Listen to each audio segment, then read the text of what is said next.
Je pense qu'il ne faut pas avoir peur. On est malade ou on n'est pas malade. Si on est malade, on reste chez soi.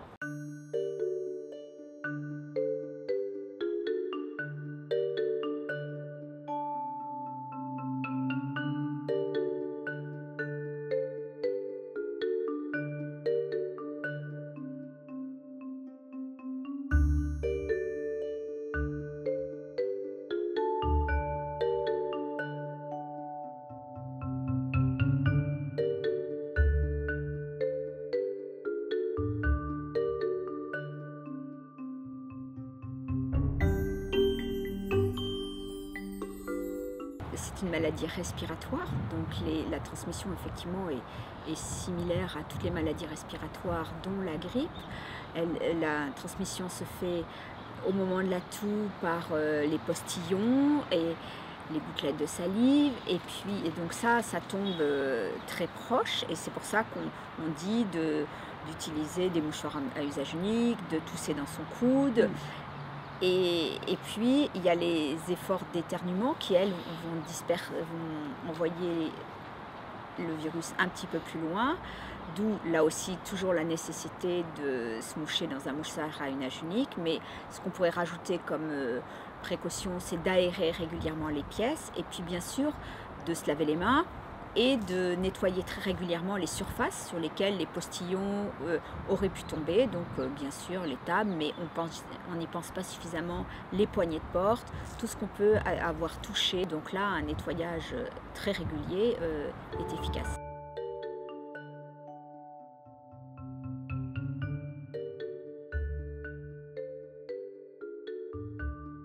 On est au tout début de l'histoire, on commence à comprendre ce qui se passe, à pouvoir analyser les cas graves, et notamment avec l'expérience des autres pays. Il semblerait, mais je vous dis bien, il semblerait que cette pathologie, comme beaucoup d'autres, soit plus grave pour les personnes plus âgées ou les personnes qui sont porteuses de pathologies chroniques, notamment de pathologies cardiovasculaires, de pathologies respiratoires, soit plus graves que pour les adultes sains, en bonne santé.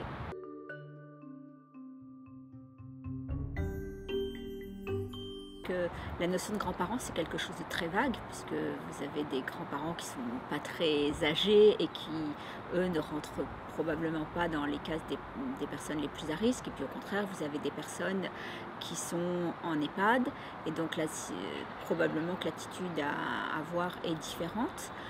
Je dirais qu'il faut quand même se poser deux questions. Je suis en bonne santé, je vais bien sûr voir mes grands-parents en EHPAD, et là j'adopte les mesures barrières. C'est ce qu'on devrait faire à l'heure actuelle dans la vie quotidienne.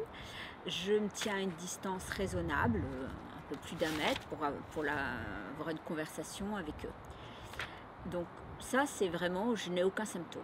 Je commence à avoir des symptômes, je tousse, j'éternue, j'ai de la fièvre. À ce moment-là, je pense qu'il n'est pas nécessaire de prendre le risque d'aller voir ses grands-parents.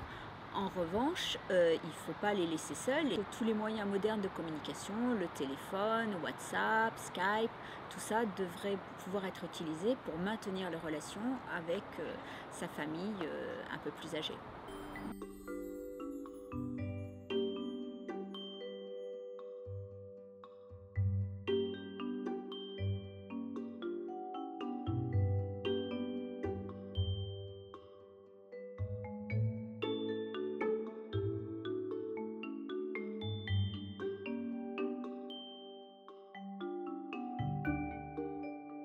Donc de toute façon, à partir du moment où on va être diagnostiqué comme étant porteur du Covid-19, pour le moment on est hospitalisé. Dans un futur peut-être proche, on sera tenu de rester chez soi, mais en tout cas on n'aura pas la possibilité d'aller faire les courses de sa famille.